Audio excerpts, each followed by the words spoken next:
For 21 nights now, I lie still and listen to my husband leave at 12:07, and I never ask where he goes, because 3 weeks ago I found a Walmart receipt in his coat.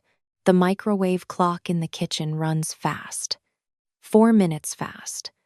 So I know the real time too. It is 12:07 a.m. I count this for 21 nights now. Brad leaves at 12:07. He comes home before 4 a.m.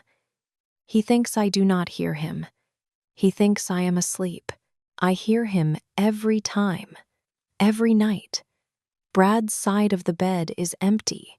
The sheet is still warm. The room smells like his soap.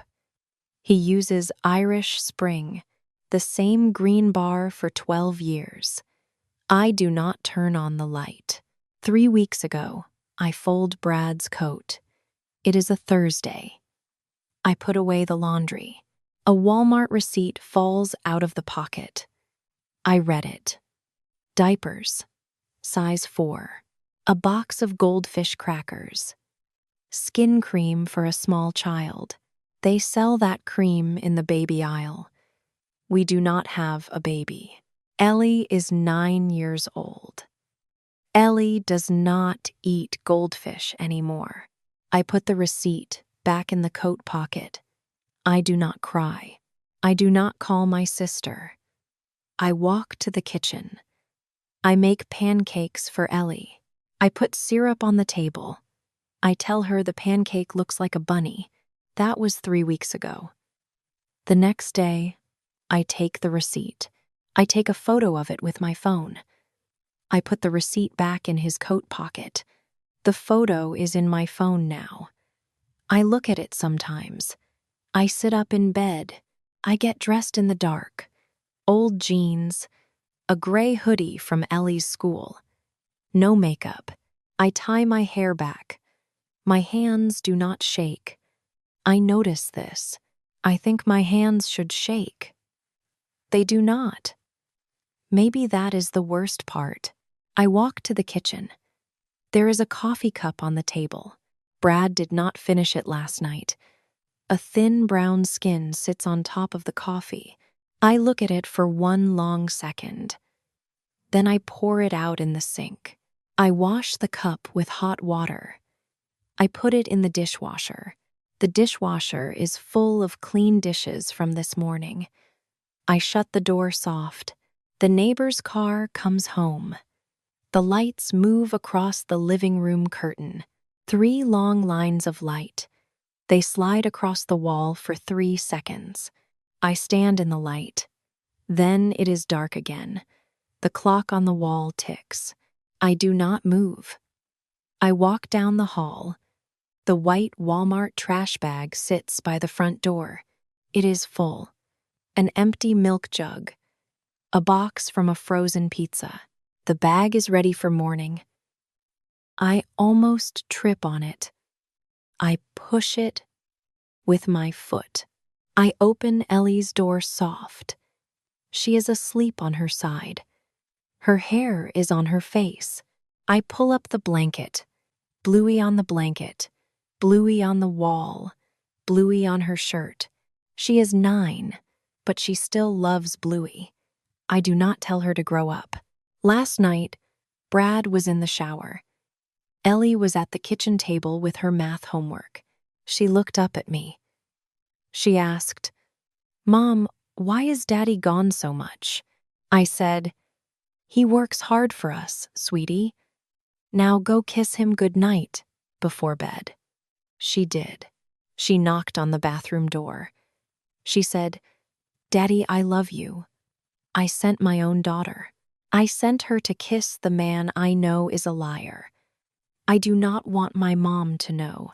I do not want my sister to know. I do not want Linda from the dental office to know. If they know, I was wrong for 12 years." I close Ellie's door.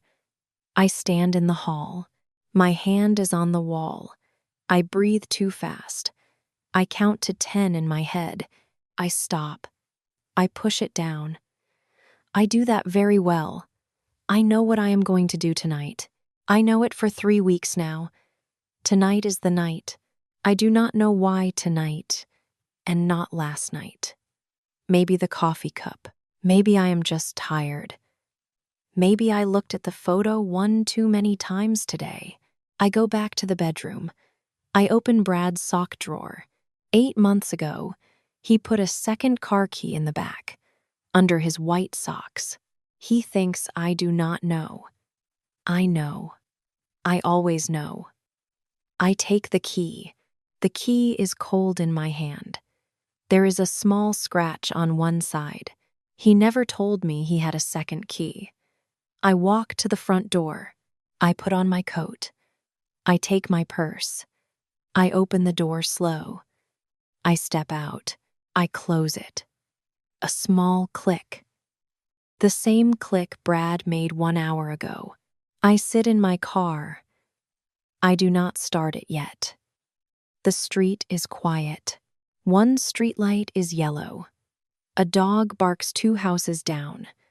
I put both hands on the wheel.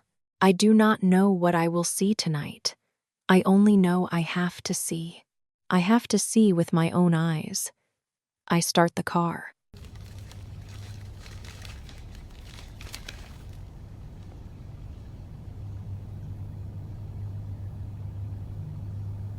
I never followed anyone before. That is my one thought. Just that. Nothing more. I drive slow. I stay 4 cars behind Brad. Green light, red light. We pass a quick trip. The big red Q sign blinks. On, off, on, off. 2 seconds each time. Last summer, Brad and I stopped at this same quick trip. We bought a bag of ice for a picnic at Skiatook Lake. Ellie sat in the back seat with a bag of goldfish on her lap. She dropped some on the floor of the car. She laughed. Brad laughed too. He said, "Don't worry, baby. Daddy will clean it."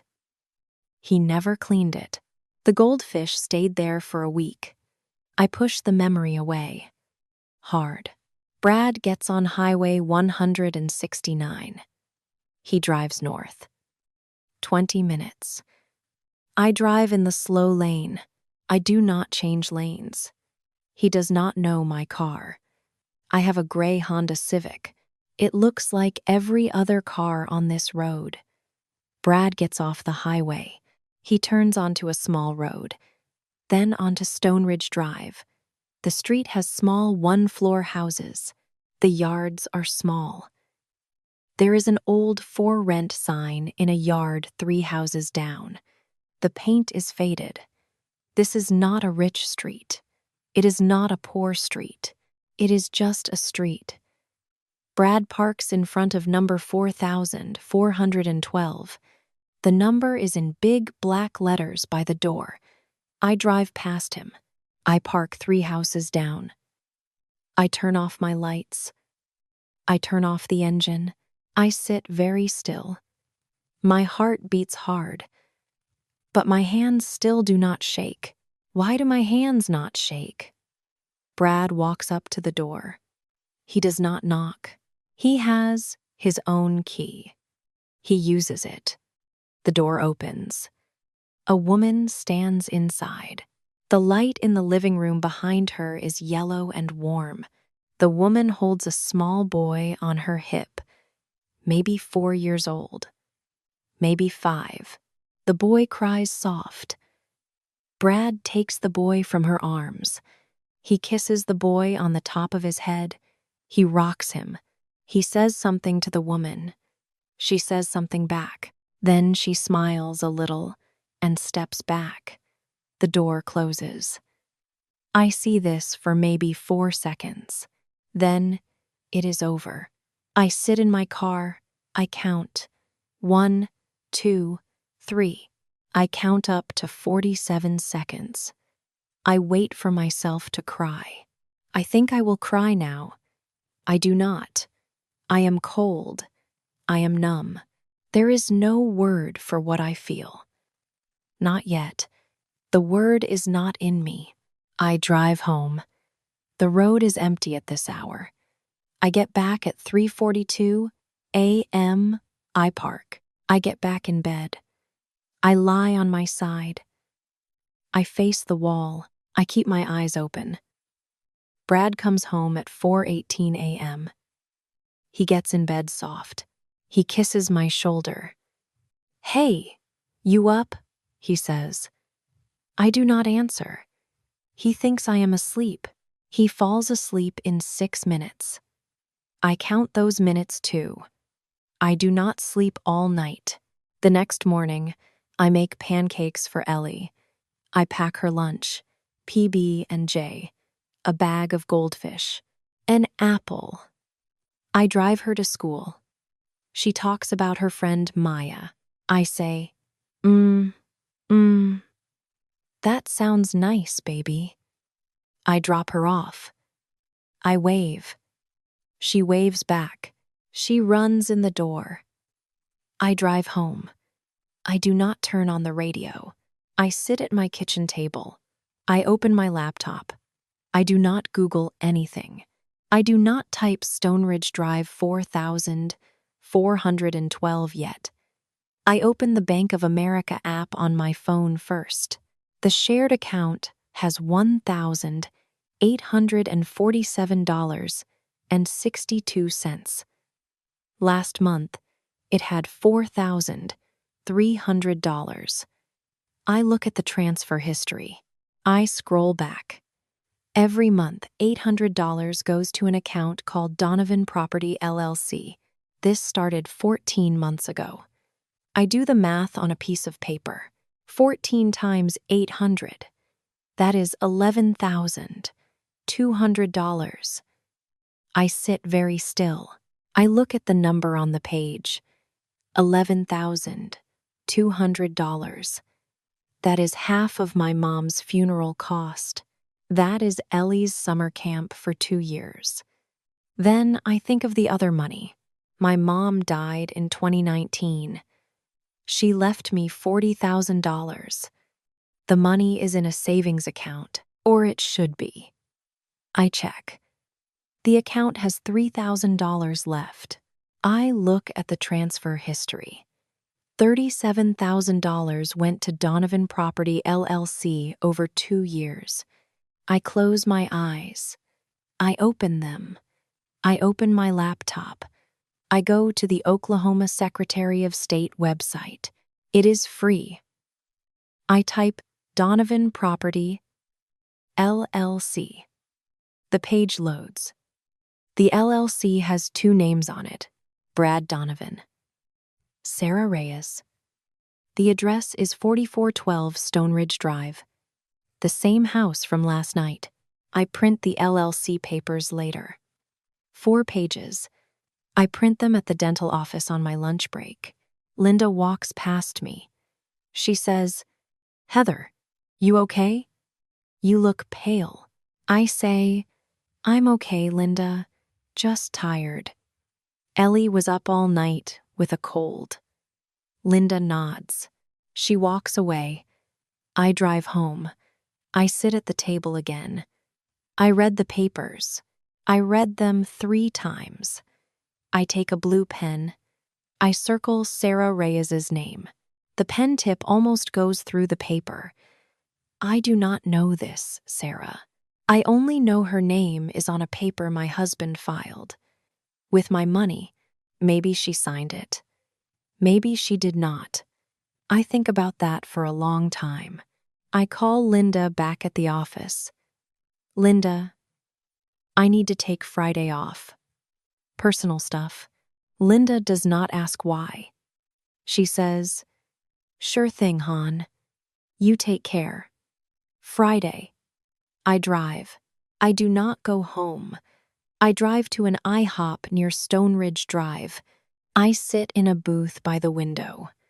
I order coffee. The coffee is $2.85. I pay in cash. The mug is white china. The rim is chipped on one side. The coffee is too hot to hold. I let it cool. I do not drink it. I read the LLC papers again. I make small notes in the margin.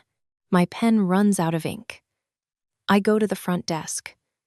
The woman gives me a black pen. I say thank you. I sit in that booth for 4 hours. The waitress fills my coffee 3 times. She says, "Sweetie, you want some food?" I say, "Just the coffee, please." She says, "Okay, Han. You holler if you need me." It is dark outside. I drive to Stone Ridge Drive. I park in front of 4,412. The porch light is on, a small yellow light. I sit in my car for 10 minutes. I look at the house. Then I open my door. I walk up the steps. There are 3 steps. They are concrete. One step has a small crack. I stand on the porch.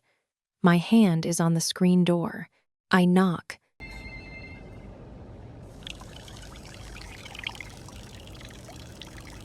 The front door opens. Sarah stands there. She wears her CNA uniform, light blue. There is a small blue pen mark on the chest. Her hair is in a tired bun. She is just home from work. She holds the small boy on her hip. He is asleep. His mouth is open a little. His little hand grips her shirt collar. Sarah looks at me. I look at her. She is younger than me. 5 years younger, maybe. "Are you Sarah Reyes?" I say. "Yes." "Who are you?" "I am Brad's wife." Sarah does not fall. She does not scream. She stands very still for 3 seconds. Her face turns white. The color leaves slowly, from the top down. "His wife?" she says. Her voice is very small. "He told me he was divorced. 2 years ago. He said it was final. He showed me a paper." I do not say anything. "We met 3 years ago," Sarah says, "in a cafe in Tulsa. He sat alone. I sat at the next table. He started to talk to me." She stops. She looks at the boy on her hip. Mateo's father died in 2021. Overdose. Brad came in our life after that. He said he wanted to be a good father to Mateo. I believed him. I see her hands shake. Mine still do not. "Please, come in," Sarah says. "It's cold." I do not walk in right away. I stand on the porch. 30 more seconds. The wind is cold. Sarah holds the sleeping boy in her tired arms. I can see the weight on her face. I make her wait. I make her stand at the door with her tired arms and her sleeping son, because part of me wants her to suffer too, even now, even when I see her face. After 30 seconds, I walk in. I take off my shoes. The house is small. The walls are clean. There is a green couch. There is a TV that is not on. Later, I will not remember exactly how long I stood on the porch, but I will remember that I stood there. That part I do not forget. In the kitchen, a small wooden table. 3 wooden chairs. The fridge has a magnet shaped like a pineapple. There are crayon drawings on the fridge. A blue car. A green tree. The word "Mama" in yellow. Sarah puts Mateo on the couch. She covers him with a green blanket. The blanket has little trains on it. She comes back to the table. She sits down. She puts her hands flat on the table. "How long?" Sarah asks. 12 years married. 3 weeks ago I knew. And you came here. I came here." She does not cry. She breathes deep. She stands up. She takes a Shutterfly photo book from the cabinet. The cover is hard. It says, Daddy 2024 inches cursive letters. She puts it on the table. She opens to the first page. Brad holds Mateo in the backyard. Brad laughs. His hair is wet from the sprinkler. Mateo laughs too. The next page. Mateo on Brad's shoulders at Tulsa Zoo. Brad has a Tulsa Zoo t-shirt on. The next page. Brad helps Mateo blow out 5 candles on a birthday cake. The cake is in the shape of a truck. I look at the pictures for 4 minutes. I do not say anything. Part of me feels sorry for this woman. Part of me still hates her. Both at the same time. I take the LLC papers out of my purse. I put them on the table. I point to her name. Did you sign anything? I ask. Any company papers? For a property? No, she says. I never signed any company papers. Then he wrote your name on them. Without asking. That can't be true. It is true. The papers are right here. I called the state office today. They confirmed it. She looks at the page. Her name in print. She touches it with her finger. That's a big crime, Sarah. Bigger than a divorce. Bigger than child support. He could go to jail for that. She looks at her own hands. What do you want? She asks. I think. I had my answer ready all week. I wrote it on a piece of paper in my car. But now, I sit across from this woman. And I am not sure anymore. The woman in the photos with my husband. The woman with the tired blue uniform. The woman with the sleeping son on the couch. I want him to lose, I say at last. Not in court. Not in a year. Tomorrow. I stand up. I walk to the door. Before I open it, I turn around. He goes to Waffle House on Saturdays. 8 in the morning. With his friends from work. Will you come with me? Sarah looks at Mateo on the couch. He is still asleep. The little blanket goes up and down. She nods one time. She does not cry. I drive home. I do not turn on the radio. 28 minutes of silence. I get home. I stand on my porch for 1 minute. I do not open the door. I do not know what I will see in the morning. Brad will sit at the breakfast table. Ellie will ask something about Bluey, and I will make pancakes. Like every other morning. One last time.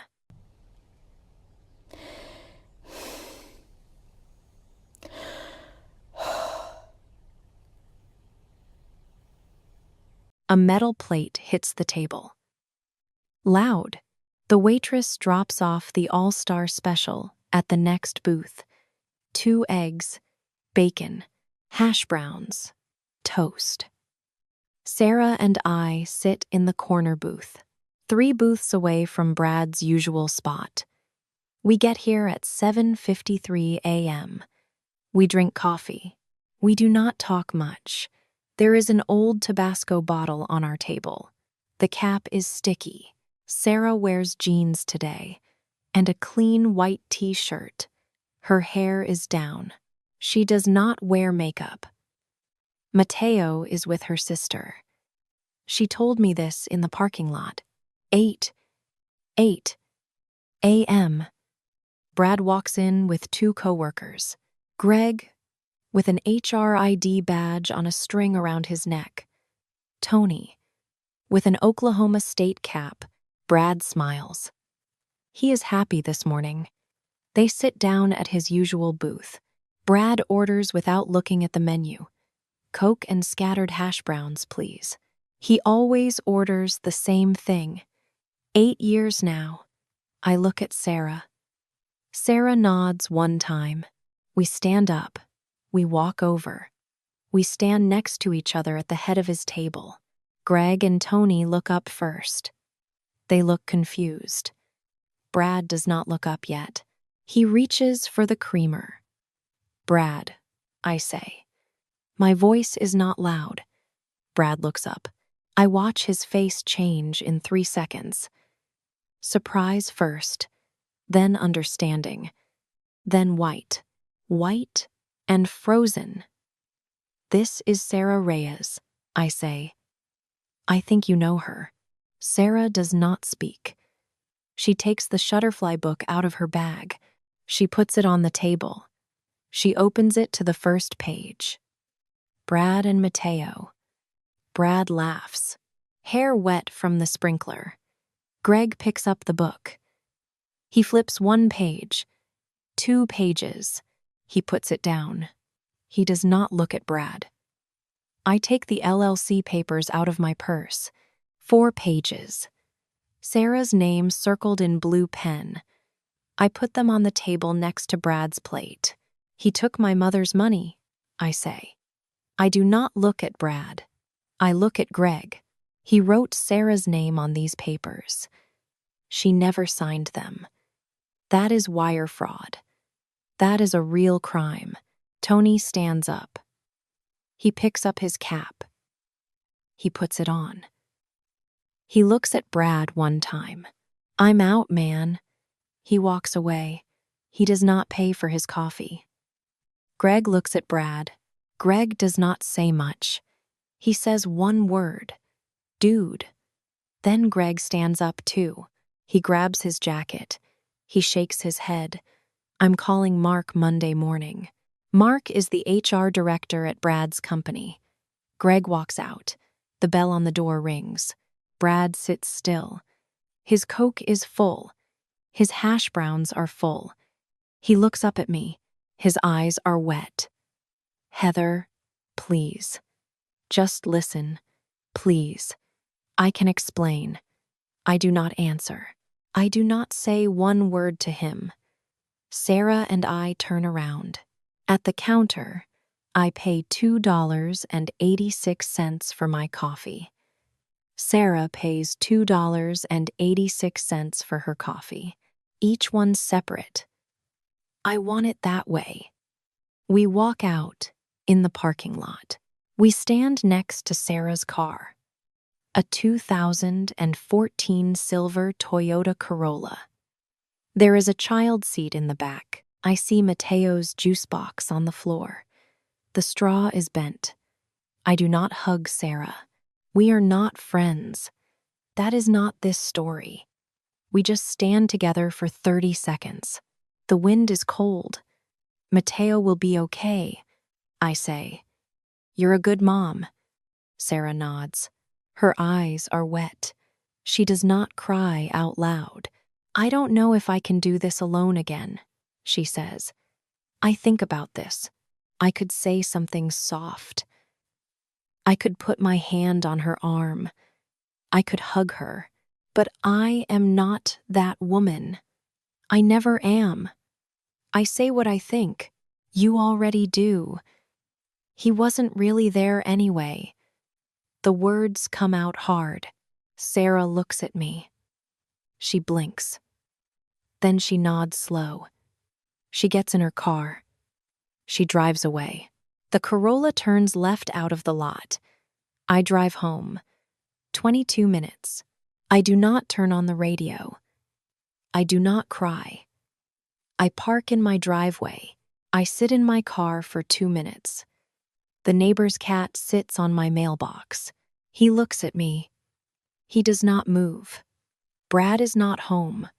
Brad will not come home again. I walk in. Ellie is on the couch. She watches Bluey on the TV. Hair messy. Still, in pajamas. The blue ones with little stars on them. She has a Capri Sun in her hand. The straw is bent. I sit down next to her.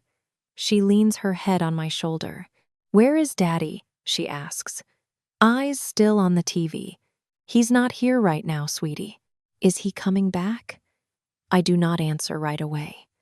I stroke her hair. I do not lie to her. But I do not tell the whole truth either. Not today. Today is for Bluey and pancakes. We'll talk later, baby. Want pancakes? With chocolate chips? Yes. I stand up. I walk to the kitchen. I take the pancake mix from the box. I pour it into a bowl. I add water. I stir. I heat the pan on the stove. Then I do something stupid. I pour the syrup into the pan first. By mistake. Wrong order. The syrup bubbles. The kitchen smells like burnt sugar. I am tired. I do not fix it. I do not throw it out. I pour the pancake mix on top of the syrup. I let it burn a little. I make the pancake anyway. I put it on a plate. I add chocolate chips. I add a little more syrup on top. I bring it to Ellie. She does not look at the pancake. She only looks at the TV. She takes a bite. She smiles small. Thanks, Mom. I sit down next to her again. She eats the burnt pancake. She does not notice. I smile. Only for a second. Only for her. The smile is real.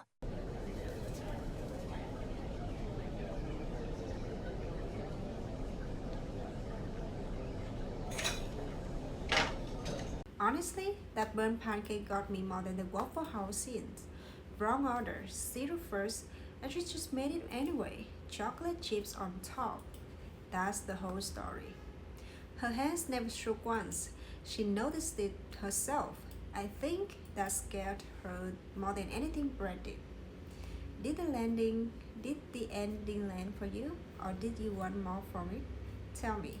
I will read them all, and thank you so much for watching.